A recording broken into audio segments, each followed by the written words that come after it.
Like I couldn't feel happiness. And like I'll say this real quick, like there really was nothing we could do. I talked to a guy, he's a Green Beret, and he asked me where he was stabbed, and I told him, and he's like, dude, just so you know, there's nothing you could have done.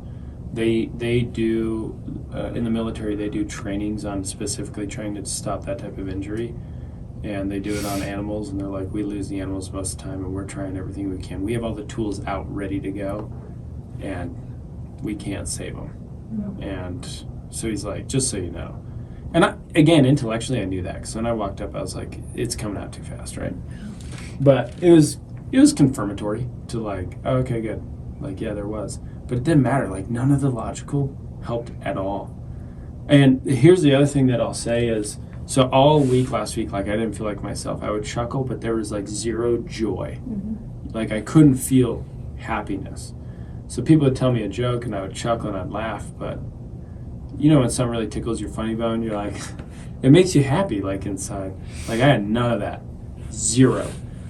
And the only thing that helped me from just crying all the time was actually anger. So it was like the only way I could get out of that was actually with anger.